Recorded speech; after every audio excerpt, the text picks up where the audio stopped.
Donc on va faire un petit exercice de probabilité avec un arbre suivi d'une loi binomiale. Le schéma classique des exercices de probabilité, c'est un arbre avec des probabilités conditionnelles, suivi d'une question sur la loi binomiale, suivi d'une question généralement soit sur la loi normale, soit sur une question d'intervalle de confiance. Donc nous on a vu les deux premières, donc j'ai choisi cet exercice-là. Donc dans un supermarché, on réalise une étude sur la vente de bouteilles de jus de fruits sur une période d'1 mois. Alors première information importante, 40% des bouteilles vendues sont des bouteilles de jus d'orange.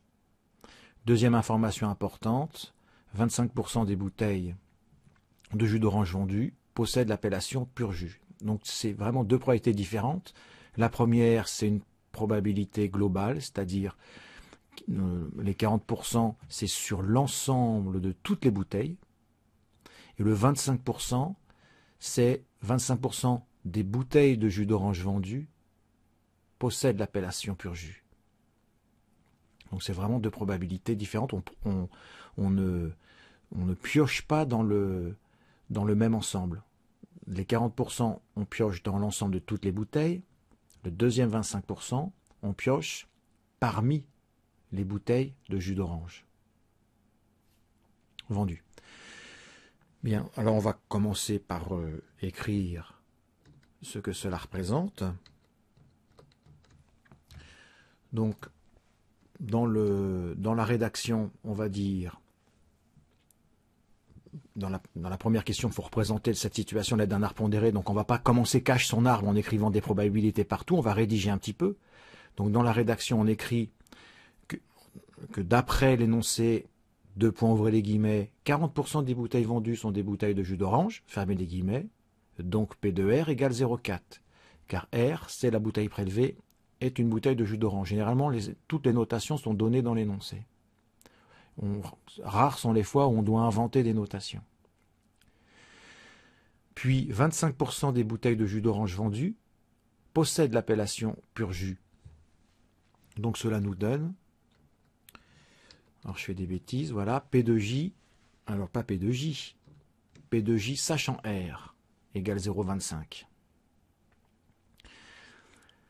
Parmi les bouteilles qui ne sont pas de jus d'orange, donc très important, donc c'est parmi l'ensemble R bar, donc cette fois-ci on va piocher dans R bar, donc on est sachant R bar.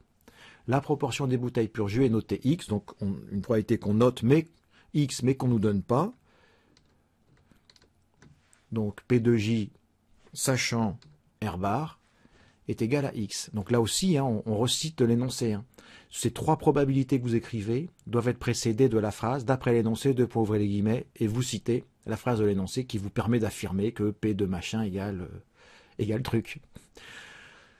Bien, on prélève maintenant au hasard une seule bouteille de jus et on définit les événements suivants, donc on a déjà utilisé.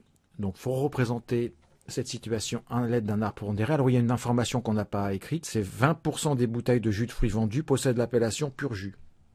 Donc 20% des bouteilles de jus de fruits vendues, donc là c'est une probabilité qui est donnée parmi l'ensemble de toutes les bouteilles de jus de fruits. Donc ici, ce sera P de J égale 0,2. Alors on va dessiner notre arbre.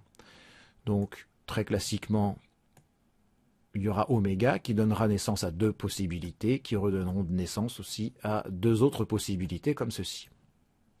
Alors qu'est-ce qu'on va écrire aux extrémités?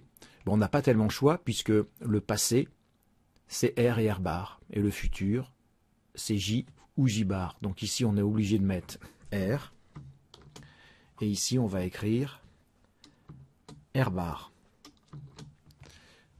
avec donc une petite barre au-dessus. Voilà.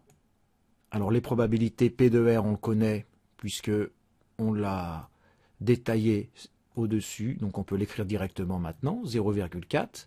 On en déduit donc que le complément à 1, c'est 0,6. On peut le noter d'une autre couleur aussi, c'est bien.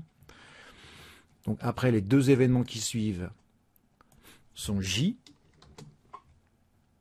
et J bar. De même, en dessous, J et J bar. Donc on va écrire la barre. Tiens, on va faire une belle barre comme ça. Bon, alors, qu'importe l'ordre, hein, c'est pas très important. Donc généralement, mes J puis J bar. Bon, je mets J bar et J, c'est exactement, c'est pareil. Ça permet d'avoir un arbre différent de votre voisin. Comme ça, s'il recopie la faux, s'il ne fait pas attention. Donc ici, P de J bar sachant R, c'est la probabilité qu'il faut écrire sur cette partie. On ne l'a pas. On a par contre P de J sachant R, elle est ici. Donc c'est 0,25, donc on peut écrire 0,25. Et donc on en déduira tout de suite le complément à 1 qui est 0,75 pour cette probabilité. Après, P de J sachant R bar, c'est celle-ci. P de J sachant R bar, on l'a noté X. Donc c'est exactement le même exercice qu'on a fait en cours. Et donc ici, on peut seulement écrire 1 moins X. On ne peut pas écrire mieux, mais c'est déjà pas mal. Ne figure pas dans cet arbre l'information P de J égale 0,2 qui va être utilisée tout à l'heure. Voilà, alors ça c'est la réponse à la question 1. On peut l'écrire ici, donc tout en haut. Donc j'ai pas écrit les phrases de rédaction. Vous avez compris ce qu'il faut faire. On va maintenant déterminer la valeur exacte de grand X. Donc notre justification pour la réponse à la question 2, c'est question 2, d'après l'arbre. D'après l'arbre, on a P de J égale. Alors, J apparaît en deux endroits. Donc, pour avoir ce J-là, il faut que R soit réalisé puis J. Donc, on va multiplier 0,4 par 0,25. 0,4 fois 0,25. Bon, mon fois est un peu moche, mais si je mets un X, on va le confondre avec X de tout à l'heure. Donc, je vais mettre un point. Plus, donc J est réalisé une deuxième fois, enfin d'une autre façon, en passant par R bar, donc 0,6 fois X, plus 0,6 fois X. Donc on va la simplifier un petit peu. 0,4 multiplié par 0,25, ça va nous donner 0,1 plus 0,6 X. Et on va écrire, or, on sait que P de J égale 0,2. C'est ce qu'on a écrit tout à l'heure d'après l'énoncé. Donc, 0,1 plus 0,6x égale 0,2. Soit x égale, donc on peut la résoudre de tête, 0,6x va donc être égal à 0,1. Donc x à 0,1 sur 0,6, c'est-à-dire 1/6. Voilà pour la valeur exacte de x. Troisième question, une bouteille passée en caisse et prélevée au hasard est une bouteille de pur jus. Calculez la probabilité que ce soit une bouteille de jus d'orange.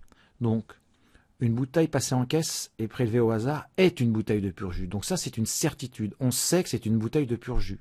Donc on se place dans l'ensemble des bouteilles de pur jus. Donc, ça change. Et on nous demande de calculer la probabilité que ça soit une bouteille de jus d'orange. Donc on nous demande P de R dans le cas où on sait que J est réalisé. C'est-à-dire, on nous demande de calculer donc P de R, la probabilité que ce soit une bouteille de jus d'orange, mais sachant que c'est une bouteille de pur jus. Donc, sachant J. Donc, bien sûr, on ne peut pas la lire sur l'arbre. C'est traditionnellement la dernière question de l'exercice. Donc, quand on ne peut pas le lire sur l'arbre, c'est l'arbre à l'envers, en quelque sorte, on utilise la formule de cours qui nous dit que c'est la probabilité de l'intersection, c'est-à-dire P de R inter J, divisé par P de J, le J qui est en bas, j'y suis, j'y reste, divisé par P de J. Donc ces deux probabilités, on va les calculer. Alors on a déjà la valeur de P de J, puisque d'après l'énoncé, c'est 0,2. Et ici, P de R inter J, donc cet événement, c'est R inter J, donc il faut que R et J soient réalisés. Donc le long de l'arbre, on croise 0,4 et 0,25. Ces deux probabilités vont donc être multipliées. 0,4 fois 0,25. Et votre justification pour écrire ceci, c'est d'après l'arbre. Donc on va le dire. Donc c'est d'après le cours pour la première formule, d'après le cours et d'après l'arbre. Et donc ceci nous donne donc 0,4 multiplié par 0,25, donc on l'a fait tout à l'heure, c'est 0,1, divisé par 0,2, ce qui nous donne tout simplement, multipliant numérateur et dénominateur par 10, ça nous donne un demi. Voilà pour la partie A.